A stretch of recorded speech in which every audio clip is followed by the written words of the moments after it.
Before we begin, I wanted to give a huge shout out to the folks at Amazon Music for partnering with us on this episode of the Inside Line F1 podcast. But more on this later. Right then, let's get right into today's episode.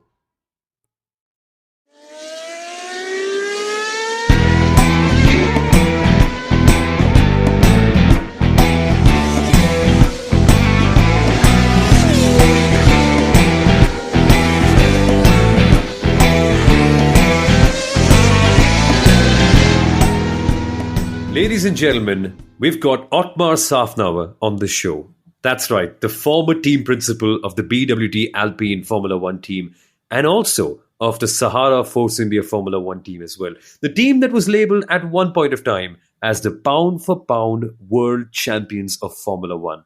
And Kunal, you have a very special story about Otmar, don't you? He is more than just a random guest we're interviewing on the podcast, is he not? Oh, yes, absolutely.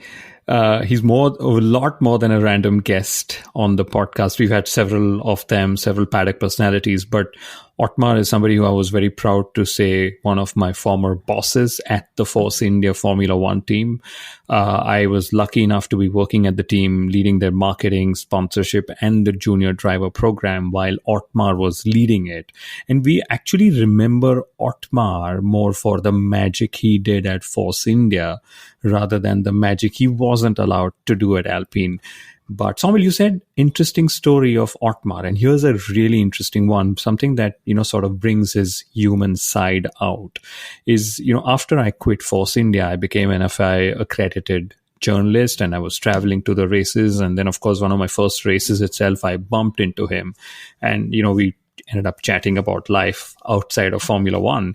And then he said, Kunal, but if you're hungry or you want to grab a drink or a coffee, just drop into the Force India motorhome or the Racing Point motorhome because we'd love to have you. The folks still probably know you behind the bar. And I thought that was very kind of him to still extend that courtesy, Samuel. And that's the kind of person Otmar is, a real humble, gentle giant. And a giant of the sport he was because he commanded the ship at two really big teams. And in this episode, which is going to be a two-part episode, by the way, Otmar has spoken and given so many insights about what is it like to actually run a midfield team, like making sure that a team works under budget. And that is such a beautiful insight that we also get from this episode, don't we, Kunal? About how Force India in that time were the best prepared team for the budget cap. And how do you actually run a Formula One team where there's a financial restriction on you? Kunal, this is going to be an absolute banger of an episode. I know both of us have heard it and we can't wait to share this with all the people. So if there's one thing that people should watch out for the most, one story that comes up to mind, what is it going to be? In my head, it's going to be the time where he mentioned all about Force India and also the story of Sergio Perez, how that whole band got together in a way by accident. That was quite fun. Yes, I also loved, now we are really giving away a lot of hints, but the story of Pastor Maldonado, how he almost made it to Force India. The story of, one of the most interesting things, especially in the whole budget cap, cost cap era, everybody loves to throw these names, right? But Otmar actually explains what's it like to work under a budget because he's always worked under a budget at Force India, for example. And he explains discretionary budgets and so on, which is very interesting. And of course, the final part, which was that why Force India never really had an Indian driver, so to say. So lots of pearls of wisdom, stories, anecdotes packed into this 45-odd minute episode. Okay, I can't wait any further. Ladies and gentlemen, here's Otmar Szafnauer. So I remember being such a big fan of the way you navigated the way at Force India. I mean, the way the team worked out. And yes, I was only just around 10 to 13 odd years old. But it's incredible to be able to speak to you about what really worked over there. But before all of that, Otmar, what is it like? What have the last few months been like for you? Away from the limelight? Have you been learning new languages, perhaps? No new languages. At 59 years old, I'm stuck with the languages that I know or don't know. For that matter, I don't know a lot more than I know. I know I speak English. I speak German to my dad and Romanian to some of the Romanian cousins. So I'm stuck at three.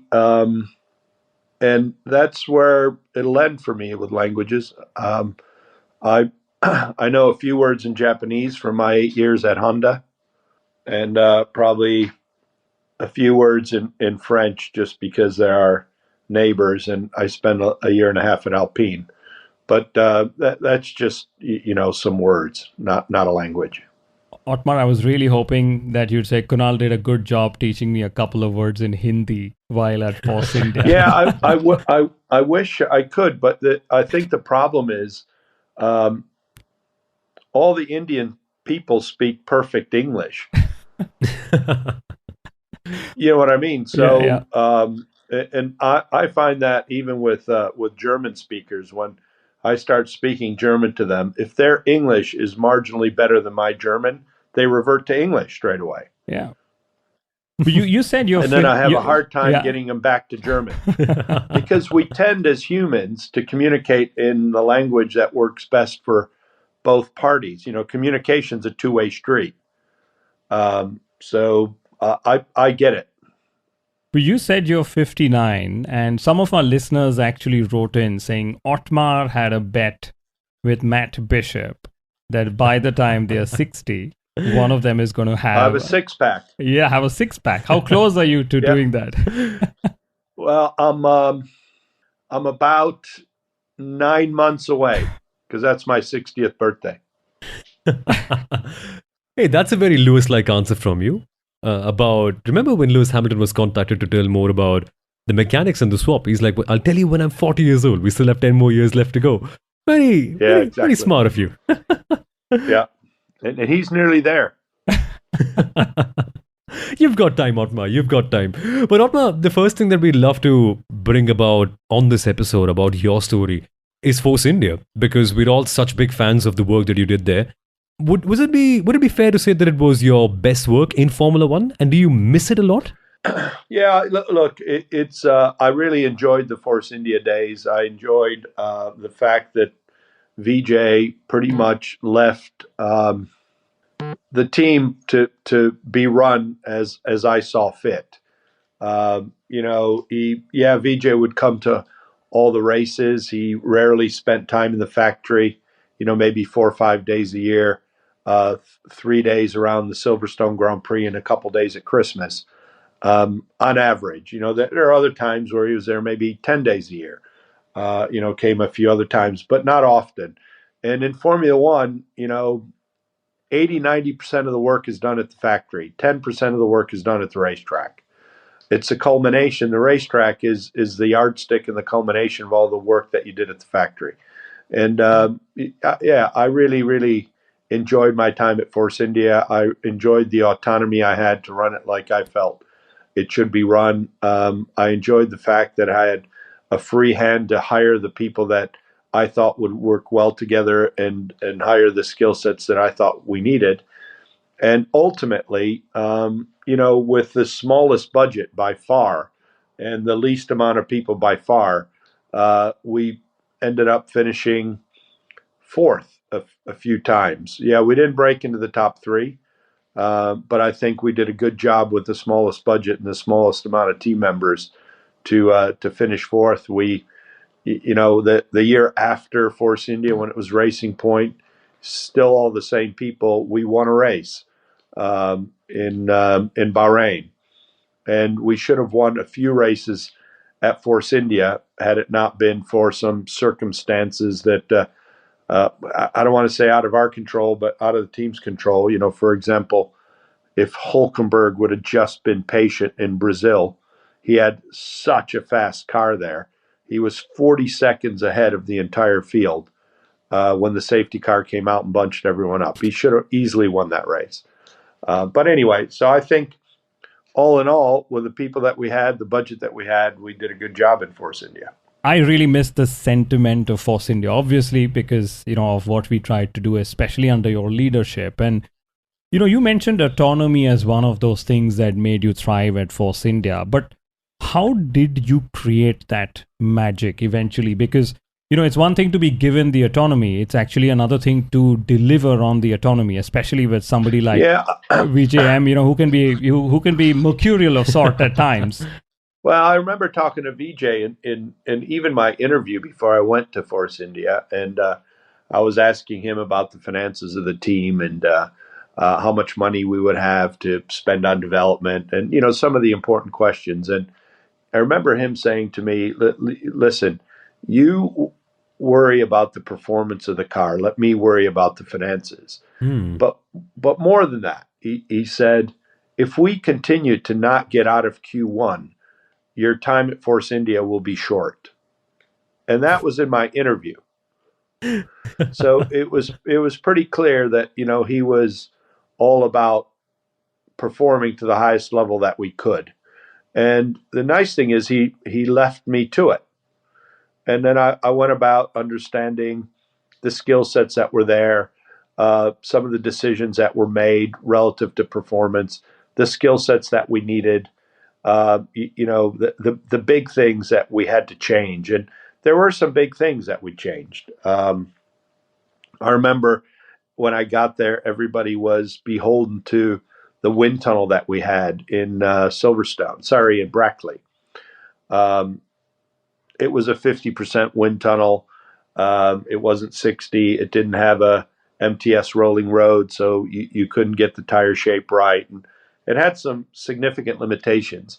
But because the team worked so hard at improving that tunnel and making it as good as it could be, they were beholden to it. They didn't see that doesn't matter how hard you worked, and I know it's kind of like your baby, but it's still not good enough, and we should be going to Toyota, for example. There's a tunnel for rent. It was near state of the art at the time, and that's where we should be going. We should be spending the money at Toyota, and it was not insignificant. It was $4 million a year that we spent, where the one in Brackley was nearly free. There are some maintenance costs, but relative to $4 million, nearly free. But we had to make those decisions, and I pushed them and pushed them and pushed them, and then we went to Toyota. And then also, some of the personnel and drivers, we had to make sure we got the best we could, and that's what we did. We went after good race engineers, good tire engineers, better aerodynamicists, and step by step, we got better technical director. But most importantly, all those people that we hired, I had a hand in to make sure that they could work together.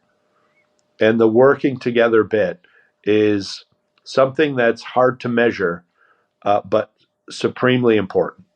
That's interesting, right? You had Andrew Green, Andy Stevenson, yourself. I remember working with y'all closely. There was Margaret Sweeney in finance, Robert Fernley, of course, VJM himself with all the, vision. Like you said, we need to get out of more Q1s if you need to retain the job. But it's very interesting. You mentioned an interview with VJM, right? Was there like a formal process? Like, I remember you said this on Beyond the Grid, that you were actually in talks with Martin Whitmarsh from McLaren. And since McLaren was consulting with Force India, they were tasked with finding a chief operating officer at Force India. And that's how you sort of got referred. But are there any more insights or stories or details in your hiring process with VJM? And I ask specifically because I have a very interesting one, but I'm pretty sure you have an even more interesting one, given that you were chosen to lead his team. Yeah, so I went to a place he owned on a small island off of Cannes to interview with him. And I remember I had the first flight in the morning, flew into Nice, I think on EasyJet at like 6:45 a.m. and got there around 9. And I took the last flight out, which again was after 9 p.m. that day. And I waited for the interview all day. And it happened with about 2 hours before my flight. So it happened at the end. And I think it only happened because I said I'm leaving.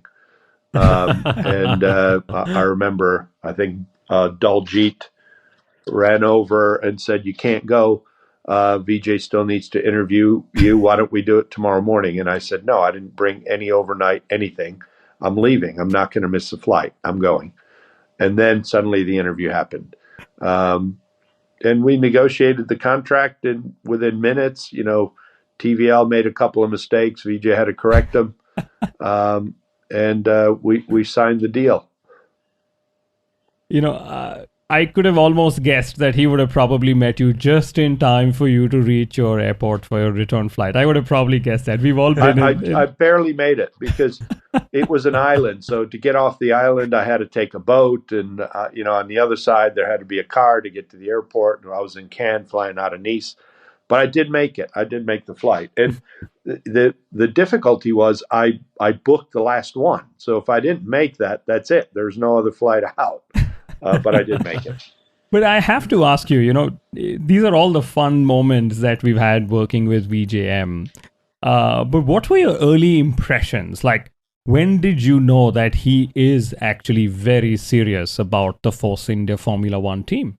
So pretty much straight away. I mean, at the time we were buying technology from McLaren. So prior to me getting there, VJ had done a deal to buy gearboxes, hydraulics, rear impact structure, and simulator time on the McLaren simulator. And we spent significant amounts of money with McLaren. But VJ had the impression that we're going to get more, and McLaren wanted to give us less, but have the same amount of money, as you can imagine. So there were always discussions with McLaren as to, we're paying them a significant amount, and we're not getting enough for that significant amount. We should be getting more, and that's when I realized that VJ was all about better performance. I mean, he also said it to me: if we continue not to get out of Q1, your time at Force India will be short. I mean, that's pretty clear. So I realized he was all about performance, and that's what I tried to deliver for him. And you do it through, I think, good leadership of the people that you have in order to give them the psychological safety to take risks, to make changes, and if the changes don't work, realize that it's okay to try, learn from your mistakes, and do better next time. And if you create that type of working environment and atmosphere, then people try harder. They help each other. They're not just looking out for themselves and stabbing others in the back. They're actually working as a team, and that team effort goes a long, long way. Especially when you only have. I mean, when I started there, we had 280 employees, and when I left, it was actually, when it was purchased by Lawrence Stroll, we had 405. So I grew it from 280 to 405. But that growth had to be done strategically and with an eye of hiring all those that could actually work together. That's showing how the team grew linearly under your leadership. But one of the final questions, and I remember Martin Brundle said this, and we use this in all our sponsorship presentations, Sadie and myself, right? That Force India was the best pound for points earned team in Formula One, the best of the rest midfield world champion team. I remember this was one of those things of being able to punch more than our weight.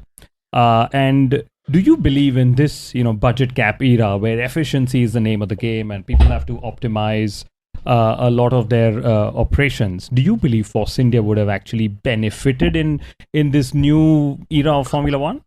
Absolutely. If for example, the budget cap would have been set to the amount of money that Force India had, we probably would have won the world championship. Because the others had an advantage of being able to spend more to get more performance, and that spend wasn't just on development of the car; it was also on tools, on the type of wind tunnel, for example, that they had, on the type of tools they had within the tunnel itself to be able to have better aerodynamic development. It was on lap simulation tools to be able to put different inputs into a computer program that then showed you what the lap time would be. On driver and loop simulators, so the drivers can actually sit in a simulator, you make changes electronically to suspension, aero characteristics, and see if you can actually drive it faster. All those tools and all those capabilities just lead you to a quicker race car. And we didn't have them. And we didn't have them because of our budget constraints. So if you had the budget constraint at the amount of money that we had, and you took away the tools that the others had, we would have beaten them. But it is what it is. And when people say we punched above our weight, there's what you really have to look at is everybody has to spend a certain amount of money on their fixed costs for the year. So, for example, everyone takes about 100 people to the races, some more, some less, but say average of 100. You got to buy the flights. You've got to buy the hotel rooms. You've got to pay for your catering. You've got to pay for your tires. You got to pay for car parts. You've got to pay for brakes. You got to pay your entry fee. There's a certain amount of costs that are fixed for everybody. Yeah. The money that's left over is the discretionary amount that you have to develop the car. And our discretionary amount that we had left over after we spent all the money that we had to spend was a fraction of what the others had. And that's really the comparator. When others had 60, 70 million to spend on development a year, and we had 4, right? That's a significant difference. And Wow. that is the punching above your weight, or pound for pound, the best team in Formula One. And it's more than just looking at total budget. If our total budget was 90 million and somebody else's was 200 or 180, you say, oh yeah, you had half the budget. Yeah, we have half the budget, but we had 1/10 of the discretionary budget. And that's really what the comparator should be. And Otmar, on that front as well, it makes me want to ask you about the budget cap. Now, ever since the budget cap has come in, we are still seeing the big 3 teams dominate. Why is that the case? Why do you think so? And why are, let's say, relatively smaller teams like Aston Martin and Alpine perhaps not able to get up there? I think so. A couple things. I think the cars have gotten closer together. And even if you look, but that's for a number of reasons. Number one, the budget cap. And number 2, the technical regulations as they are today. But I think one of the reasons you still have, the top 3 teams, it's legacy. And it's a little bit about all those, the infrastructure and the tools that I talk about. Many of those were established before the budget cap came in. And now there's a budget cap on capital expenditure as well.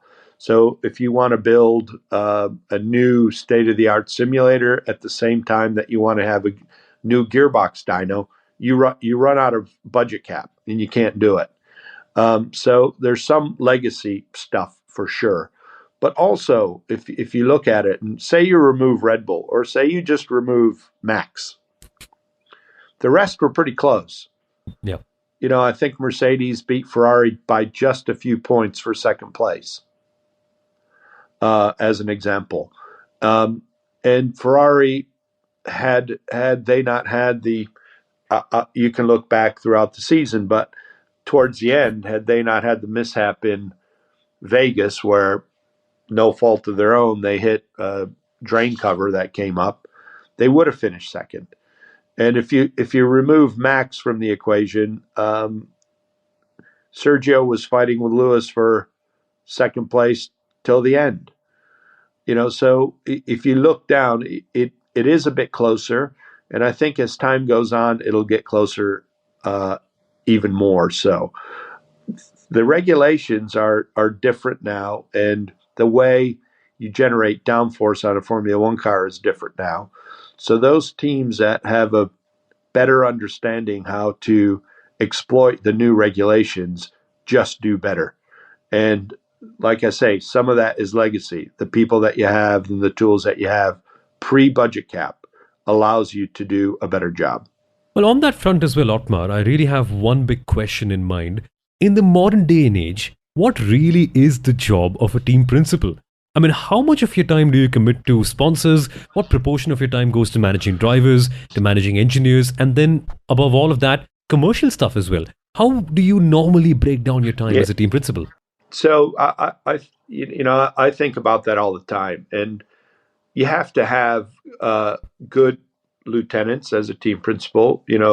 Very good people running those departments, and it's your job to support them, to create an atmosphere at work where they enjoy coming in every day, create an atmosphere at work where they enjoy performing at the highest level. Make sure you have psychological safety and everybody's pulling in the same direction. Mm-hmm. And then when there are holes within the organization, make sure that you can attract the best people in the world to fill those holes. And when you're expanding an organization to add skill sets that you don't have but you need for either on-track performance or the commercial side, or there's a free spot for a driver in your team, make sure you can get the best people available, and if they're not available, try to get them anyway. But B, make sure that you've created a place that's so attractive to them they want to come, and that's the key to me. Now, there's other stuff you need to know. You got to have good relationships with the FIA. You have to have good relationship with the Formula One group. You've got to understand the sport to a pretty significant level, so that when you're in Formula One commission meetings, you can represent your team the best. Mm-hmm. And make sure that the others don't take advantage of you. So there's all sorts of things you need to know. But first and foremost, it's about team, especially when you have 1,000 people working there. You have to create an atmosphere where they all pull together and do their best. With so many different things, Otmar, like managing the FIA, managing the engineers, the drivers, can you ever properly allocate your time? Like, how much time in a certain day goes to managing drivers? How much of it goes to the media? How much of it goes to the engineers? Is there like a proper formula for that ever? So what I did was drivers, media, all those things mainly happened at the circuit, because that's where I would see them mainly, not always, but mainly. And when I was back at the factory, I would have one formal meeting a week for all the seniors, and then attend other meetings as I saw fit. So I'm sure there were other meetings that happened, production meetings, aerodynamic meetings, weekly aero reviews, and I would go to those as needed. But I always had, my management style was always to have an open door policy. So you didn't need a formal meeting with me to walk through the door and ask a question. And some people needed more of my time than others, but I allowed them to determine how much of my time they needed. And, some were very good in managing their own departments and only needed strategic help. And others were less good and actually needed help on some of the micro issues that we had, some of the smaller issues. And I didn't mind. I didn't mind helping those that needed decision-making help in small issues, and I didn't mind allowing those to only come in for strategic issues if that's what they needed. And then, like I said, once a week I would get the seniors together, and that seemed to work well. Now, if there are areas where I thought it wasn't working well, then I would spend more time in that area. But that's how I divvied up my time. Very interesting, because you mentioned decisions here, and maybe I know the answer to this, but it's probably best to hear it from you. But who actually made the driver decisions at Force India? Was it you? Was it VJM? Was it a discussion with him? How did you approach it? It was a discussion between technical director, chief engineer, sporting director had an input, VJ, and Bob. Now, I remember hiring Sergio Perez and Nico Hulkenberg, for that matter. And I can recount the process. We had a seat left late in the year. Sergio Perez was let go late in the year by McLaren. We are the only ones with a seat left. It was in Austin, which was late October, where Bob was quite far down the road with Maldonado to hire him. Maldonado at the time was a race winner and had substantial amount of sponsorship from Venezuela. And I remember going to VJ and saying, I think we need to hire Sergio Perez, not Maldonado. I know it's less money, but for me, he's got much greater potential. Look what he's done at McLaren against Jenson Button, a world champion. he was the second half of the season as good as Jensen, if not better. And we had the discussion with myself, Bob, Andy Green, and VJ, and eventually we came to the conclusion that Sergio Perez was the better bet, and we were right. Incredible. So, if there were disagreements, who actually had the final say? Was it yourself? Was it VJM? Was it Bob Fernley? Because I can imagine there were several drivers available. Yeah. So we had good debates on many things, including the wind tunnel that we should be using. TMG versus Sauber's tunnel at the time, or our own. Ultimately, we had to convince VJ. But I can honestly say there is not one big decision that VJ didn't do what I recommended. That's heartening to hear. He would, he always had a great. And I'm not saying that in an arrogant manner. It's fact. So all the big decisions that we made, we had people come in recommending other things. Every big decision that VJ made was exactly what I recommended.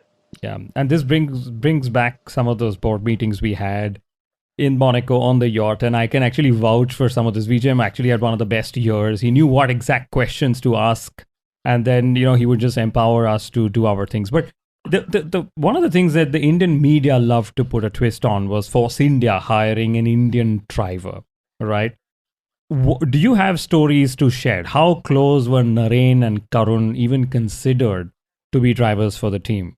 Well, Karun's he was a family friend, so for sure, he was considered. Narain had driven for the team before, I think in the Jordan days. Correct. But VJ was always wanted the quickest driver in the car that we could get, independent of nationality, even if he was Indian. So the first criteria was, is he the quickest we can get? And so say this never happened, but say you had two equally quick drivers and one was Indian and the other one was German. He probably would have gone with the Indian driver for sure, but we never got there. That our consideration of the drivers that we could choose from, sad to say, but they were always quicker than the Indian drivers that were available. I remember hiring Hulkenberg after he was let go at Williams. And VJ had a conversation with him. He said Hulkenberg was swearing a lot, and did I know if that was how he always went about his business? And he asked me to call him and have a conversation with him. So I did. I called Nico. He didn't swear at all. And then I reported back to VJM, and I said, look, I bet he was just upset that Williams pulled the rug out from under him. And that's why he was using the language he did. But I said with me, because the emotion was gone, he was perfectly fine. And then we hired him, if you remember, as our third driver for a year. Correct. Because we didn't have a spot. And then the following year, he became our racing driver. He's absolutely brilliant, Nico. He's he's a good human being. He's very straightforward. He's honest. Some people mistaken his frankness for arrogance. He's not arrogant at all. He's super down to earth and a fantastic racing car driver. And I'm glad that he's still in the sport. Given the Indian GP, drivers are now being signed as marketing drivers like Mick Schumacher and the likes. Was there even a consideration to put them as a reserve driver, just to say, hey, we are trying to support an Indian driver of sorts with the Indian team? Yeah, for sure. That was a consideration. And the other thing, if you remember, Bob Fernley ran the 1 in a billion program to find an Indian driver. Correct. And we went around India and had karting events, and then they came to the UK and had more karting events, and we ended up with I think three Indian candidates in the end. And so there was an effort made to find the next Indian world champion. It's just we never got there in the end. Yeah, I remember I ran the program with Robert Fernley, Anthony Hamilton was involved. Nico was the face of the One- program in India, the one from A Billion Hunt. Yeah, Anthony Hamilton was a judge. Yeah. Yeah. And, One in a billion. 1 in a billion. Yeah, that's what we ran. We had Jehan Daruwala, who's now racing in Formula E, as one of the brightest prospects that came out of India at that time. Yeah. He was one of the three, and he had some successes in Formula 2. I watched him race in some of the Formula 2 races. He was a good racer, but he came through that program. Otmar, when speaking about how you decide who to hire, you mentioned one very interesting thing, that even the technical director of the team is involved in deciding which driver makes it through. Now, to what degree are they involved? What sort of perspectives do they bring in? Are you literally comparing driver styles to the car and its behavior as well? When we decide what type of drivers to hire, and we did a couple of things. We would have a formula that some other teams used as well, where you look at what they've done against their teammate in years past. So in the lower formulas, who they beat in similar cars, at other teams, who they beat. So you get a bit of an understanding of their potential. The other thing is, if they're coming from other Formula One teams, I would always pick up the phone to their engineers that worked with them for 2-3 years and ask them, how quick are they? What are their strengths? What are their weaknesses? Just to build up a bigger picture than just what you would get by watching them on track. But also watching them on track was important. Go and look and see. And over time, you get a picture of how they compared versus their teammates, how good their teammates were, what kind of car they were in, what they did in the lower formulas, and then you had a pretty good idea of how good they're going to be in your car. So that's driver assessment. I think that the bigger thing is actually attracting the best drivers that were available, because all the teams wanted the best drivers. And if you're a team that finishes 4th or 6th or 7th, it's harder to attract the best drivers than if you're a team that finishes 1st or 2nd and are winning races. That's the harder thing to do. And that is talking to them, telling what you're going to do in the future, telling them what potential there is, and then bringing them. And then the other thing that we did, which sometimes was luck, is we held a seat open until quite late, and that was a VJ thing, not so much my style. And because we held seats open till quite late, we were able to sign people like Sergio, who actually had no option once McLaren let him go. We were the only option. And then Sergio enjoyed driving for us because we're actually a pretty good team. Same with Hulkenberg. Hulkenberg was signed because Williams let him go so late.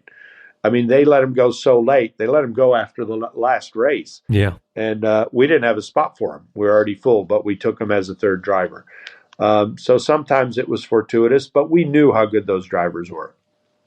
I remember one of the seasons, we actually even had a shootout at preseason test for a vacant seat for that season. I think the shootout was between Adrian and Paul, if I remember correctly. So we were that late in sometimes confirming a driver. I recollect that. Exactly. I remember, Adrian Sutil, another one. Great driver. He was there before my time. I think he was probably brought in by Cullen Cullis, who was team principal at the time that VJ bought the team. Correct. Yes. But Otmar, what was it actually with Checo that really worked out between Force India and himself?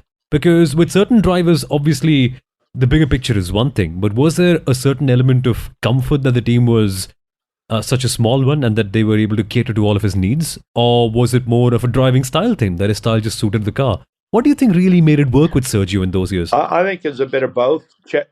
Checo felt really, really comfortable in the team, but also the fact that we moved to Pirelli tires, and the Pirelli tires were not quite as robust as the Bridgestones.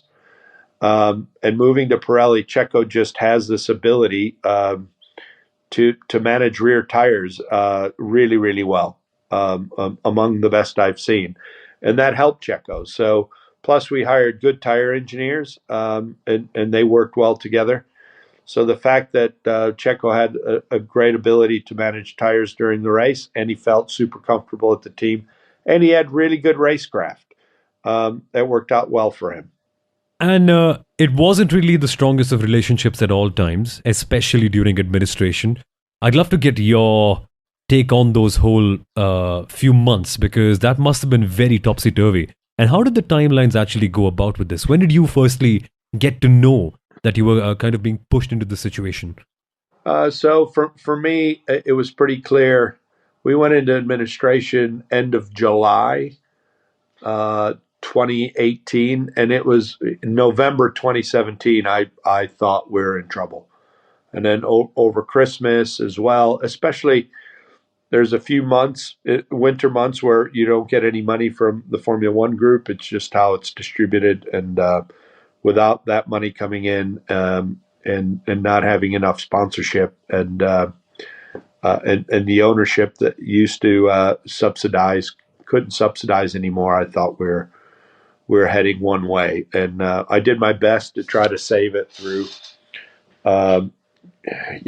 getting paid sponsorship money early, and some other advances from Formula One group. But in the end, it was unsustainable. It was difficult. The hardest thing was keeping everybody together, making sure that they didn't take other job offers that they had, and a lot of the good people had job offers from other teams. Mm-hmm. My biggest task then was making sure that I could keep them together, so that if we did go into administration, somebody else would come along and actually buy it, and that's exactly what happened. How close was Force India actually to shutting down? This was, I think, a season after I left the team. But how close were we to actually shutting down? Had it not gone into administration, what do you think would have happened to the team? That would have been it. Without administration, it would have closed its doors.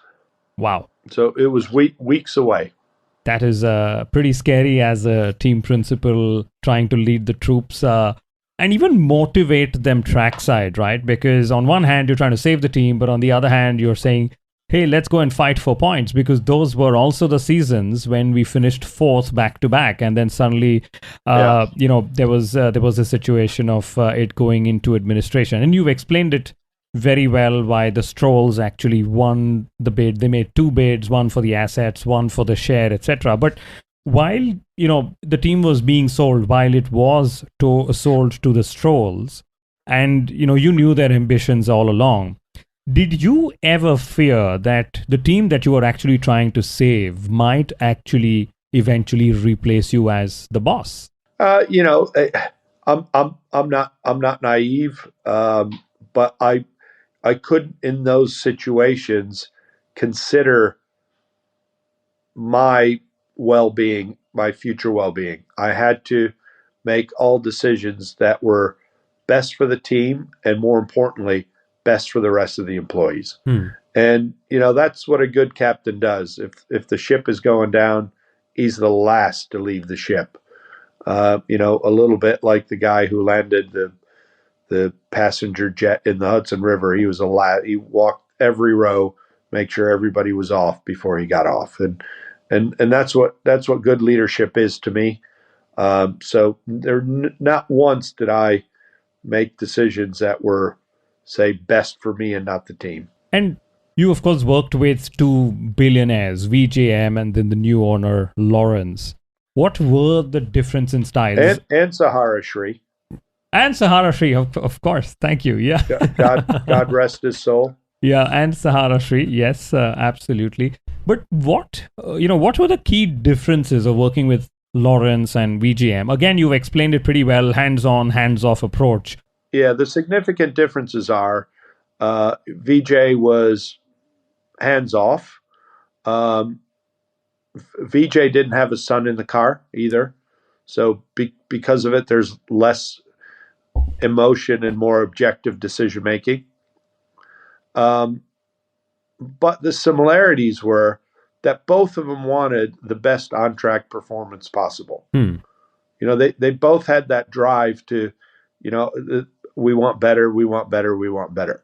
So I experienced that from both parties. Lawrence actually spent a lot more money in being able to get that performance. It's not that VJ didn't, but Lawrence spent an order of magnitude more. Ironically, the performance at the end of Force India was better than they're performing today. Yeah. Interestingly, 2018 Belgian Grand Prix, front row for both of your drivers. That's how Exactly. That's how things went eventually. But on that front as well, Otmar, Yeah. we were all And wondering. that was Go that ahead. was in the year of administration, and we came out of administration with there's a big picture of us, the two cars going up Eau Rouge, and nearly both of them leading the race. I mean, it's a great picture. But that actually makes me ask you questions like complacency. Do you think that now, after Force India got a lot more money in, eventually was there a sense of, oh, we're a financially better off team now, so we can slack off a little bit? But was there a sentiment of that sort? Or was it like, okay, now you're suddenly facing the problem of abundance rather than a problem of scarcity? Did that change the mindset in the decision making in the team? So my fear was always when we grow the business because we have more money. So you're building new factories, new wind tunnels, a campus, you're hiring new people. The management of change is really, really important, and how you affect the change. I look back at other places that built new factories, McLaren, for example, when they built their new factory, because you inevitably have some of your time focused on the new factory, which isn't making the car go faster. Time is finite, and if you spend some on the factory, you're not spending it on making the car go faster. If you're a technical director, for example, and inevitably you go a bit slower. And that was my fear. My fear was, with all the change coming, how do we make sure that it doesn't have a big impact on track performance? And I don't know the answer to that. We'll see in the future. But, after Aston Martin embarked on new factories and new management, I think they were 7th and 5th now. Yeah. We'll see what next year brings. But when I was there under Racing Point, we were 4th. The year of administration, we were 7th only because we had all of our points taken away. Yeah. We really should have been 4th that year. The following year, we were 7th, and then back up to 4th again. Yeah. And then since then, it's been 7th and 5th. Not as good as Force India at the end. That's the sentiment that I miss when I track all these teams. And one of the things at Aston Martin, you mentioned Lawrence's ambition, that he had a son in the car. How difficult, and I still remember this, we've interacted a fair bit even during Viaplay or with, via Viaplay. There was once when you said, listen, Lance doesn't have an end date on his driver contract, right? And that clearly, of course, meant that his father was the owner of the team. He was one of the drivers. How difficult is it to actually give feedback to a driver whose father is actually the owner of the team? How critical can you get with somebody like that? Yeah, that's a good question. And, the engineers working closely with Lance have to be, sometimes brutally honest to be able to extract the best performance. And, there are other people within the team too that help, physiotherapist and sports psychologist and, the usual entourage that everybody has or the drivers have to make sure that they're working at the highest level. And, there's also hiring world championships to sit alongside Lance in order for him to be able to see what world champions do and how they go about their business to be able to emulate that. So, all those things they're in place. And I think because of it, they're going to be better off. Lawrence Stroll, of course, has said that his ambition is to see Lance become a world champion. Now, as somebody who's worked with him and as somebody who's then, led a rival team against him, do you believe Lance actually has the talent, ability, the attitude to go on and become a world champion? Look, I always say that it's impossible for me to predict the future. And if I could, I'd be in Vegas now and I wouldn't be talking to you. So the answer for me on that one is time will tell. Only time will tell, huh? It's interesting how Otmar gives away so much while also giving away so little. And the best part is, we've got 45 minutes more with him for even more interesting stories. That's right, folks. Early next week, part 2 of the Otmar Szafnauer special on the Inside Line F1 podcast is going to be out there. And we're going to be talking so much about Alpine, about why that move didn't quite work out, and how Otmar really tried hard and tried to make sure that working under budget worked out well for him.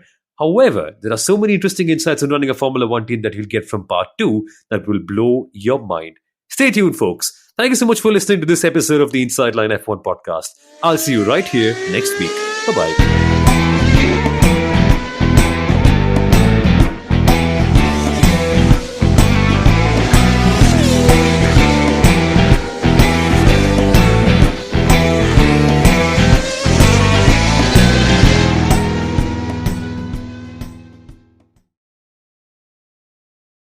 Thank you so much for tuning in to this episode of the Inside Line F1 podcast. Before we ended, I just wanted to say a huge thank you to Amazon Music once again for partnering with us on this episode of the podcast.